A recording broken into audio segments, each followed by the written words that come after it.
Portanto, é o capítulo 38 e o título é O Argumento Justo. Então, nós estamos aqui, claro que estamos todos para estudar, para aprender aquilo que Jesus nos ensinou com a Boa Nova, com o seu Evangelho. E lembrando palavras do nosso irmão apóstolo João, conhecereis a verdade e a verdade vos libertará. E então nós temos que conhecer, necessitamos de conhecer as verdades do Cristo para nos libertar daquilo que muitas vezes nos leva ao engano, ao medo, à perturbação.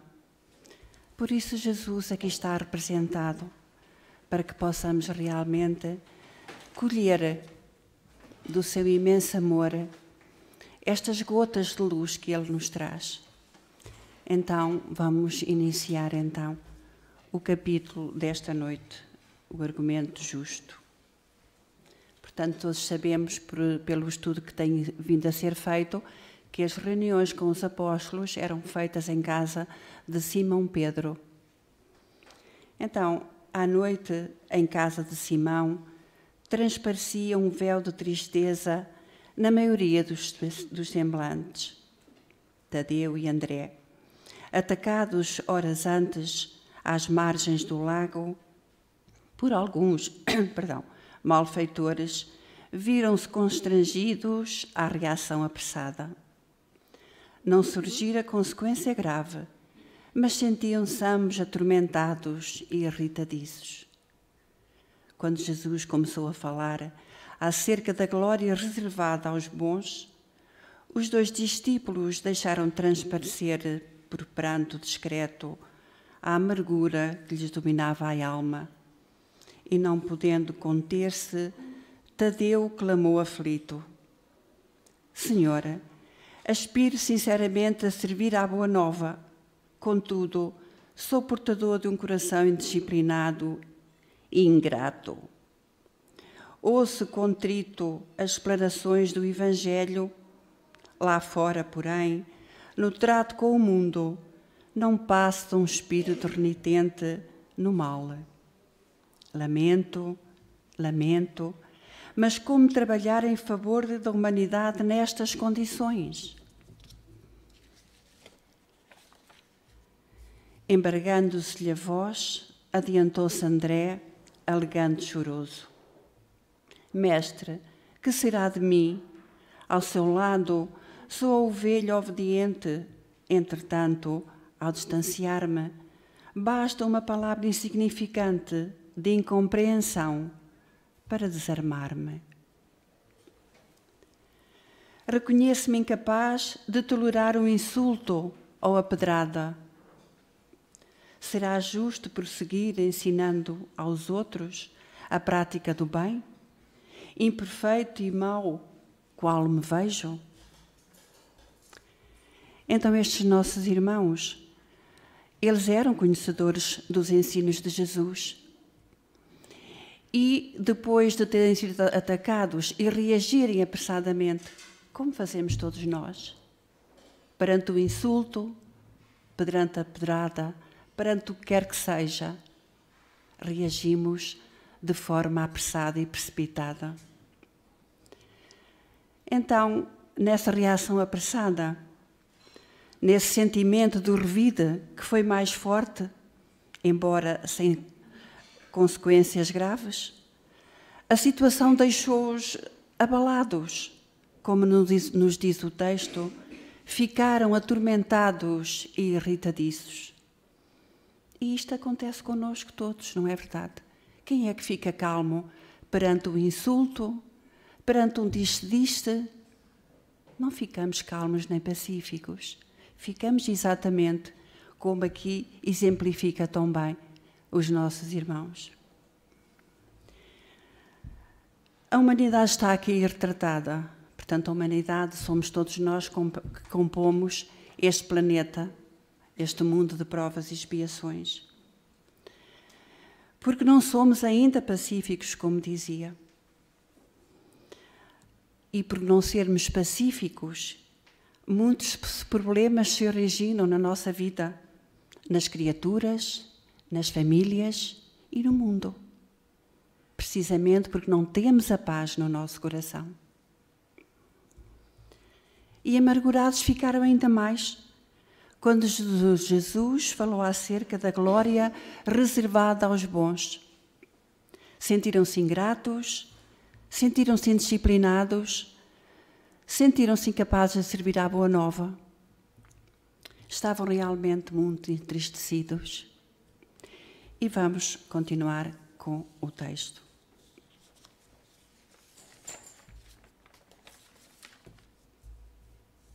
Calando-se André, interferiu Pedro, considerando: por minha vez, observo que não passo de mísero espírito, endividado e inferior. Sou o pior de todos.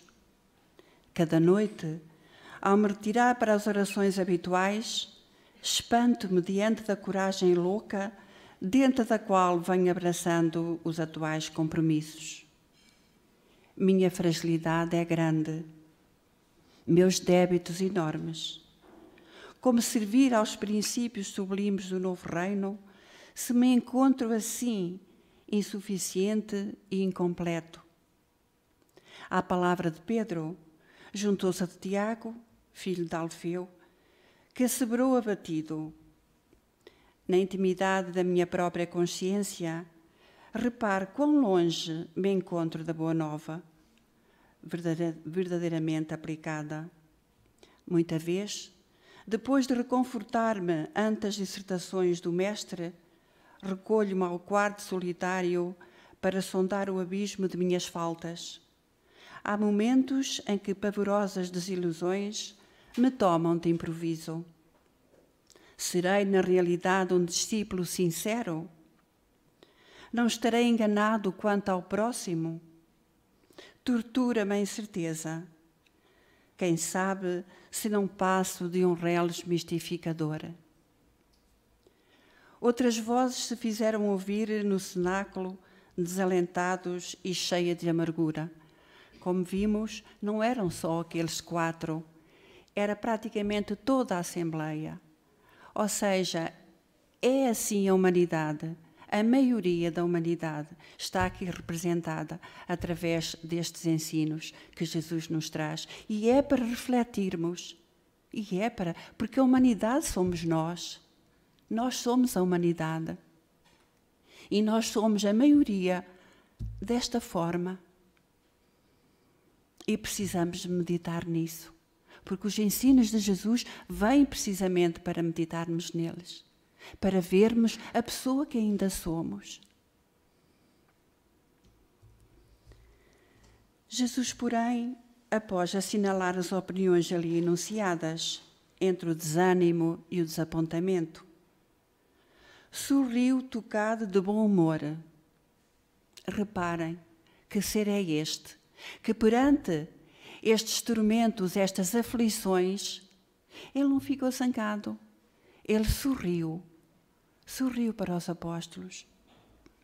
E tocado de bom humor esclareceu: em verdade, o paraíso que sonhamos ainda vai muito longe. E não vejo aqui nenhum companheiro ao lado, portanto, nenhum companheiro anjo. A meu parecer, os anjos, na indumentária celeste, ainda não encontram domicílio no chão áspero e escuro em que pisamos. Portanto, os anjos não vivem na terra. Não vivem na terra como seres que pisam o chão, que pisam a terra, não é? Somos aprendizes do bem. Olhem que lindo. Somos aprendizes do bem. Todos. Ele não faz exceções. Todos somos aprendizes do bem. A caminho do Pai. Portanto, todos nós estamos a caminho do Pai. Até o malfeitor está a caminho do Pai. Levará o seu tempo, mas está a caminho do Pai. E não devemos menoscabar ou desvalorizar a oportunidade de crescer para Ele, para o Pai.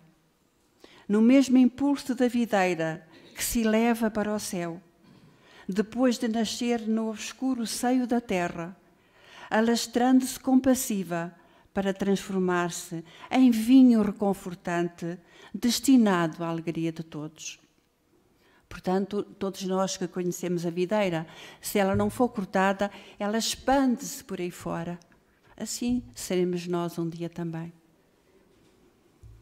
No entanto, diz Jesus, se vocês se declaram fracos, devedores, endurecidos e maus, e não são os primeiros a trabalhar para se fazerem fortes, redimidos, dedicados e bons, em favor da obra geral da salvação, não me parece que os anjos devam descer da glória dos cimos para substituir-nos no campo das lições da terra.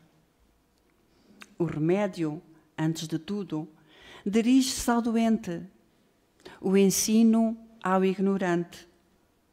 De outro modo, a boa nova da salvação se perderia por inadequada e inútil.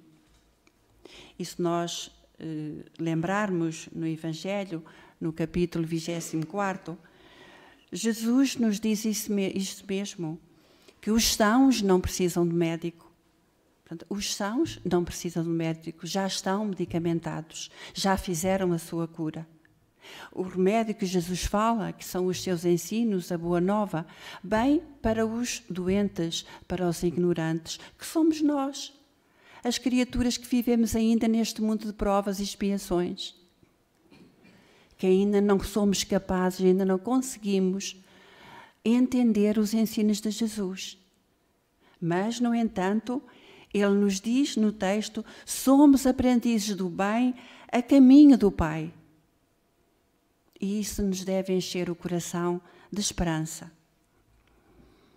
As lágrimas dos discípulos transformaram-se em intenso rubor, a irradiar-se a fisionomia de todos. E uma oração sentida do amigo divino imprimiu ponto final ao assunto. Então, reparem só nisto, meus queridos irmãos. Como são consoladoras as palavras de Jesus. Julga-os? Condena-os? Não. Tocado de bom humor, sorri. Compreende e ensina. Mas espera que façamos a nossa parte. Ele espera isso de nós. Os anjos, aliás, ele espera isso de nós e eu gostaria de ler um pouco o texto atrás para que possamos compreender melhor. Ele espera que façamos a nossa parte. Por isso nos diz, no entanto, se vocês se declaram fracos, devedores, endurecidos e maus, e não são os primeiros a trabalhar para se fazerem fortes, redimidos, dedicados e bons, em favor da obra geral da salvação, não me parece que os anjos devam descer da glória dos cimos para substituir-nos no campo das lições da terra. Então, os anjos ajudam-nos sim, ajudam-nos, os espíritos ajudam-nos todos os dias, nós somos ajudados.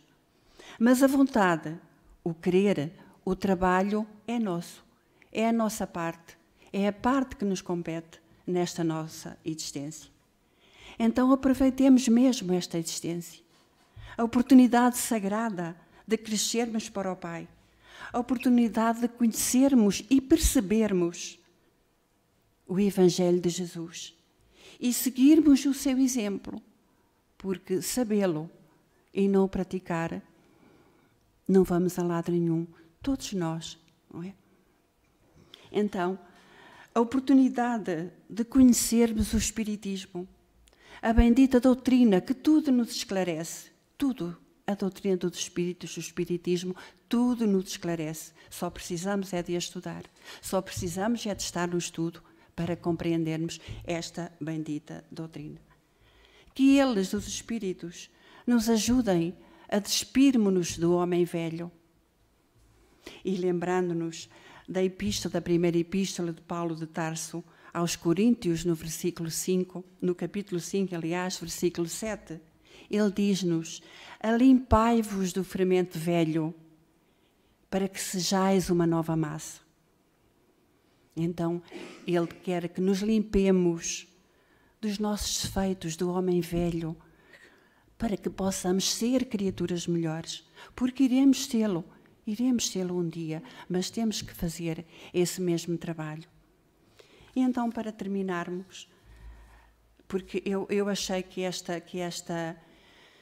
ensino de Jesus que é maravilhoso, porque nós estamos tão bem retratados, a humanidade está aqui tão bem retratada, que nós devemos pensar que criaturas ainda somos nós.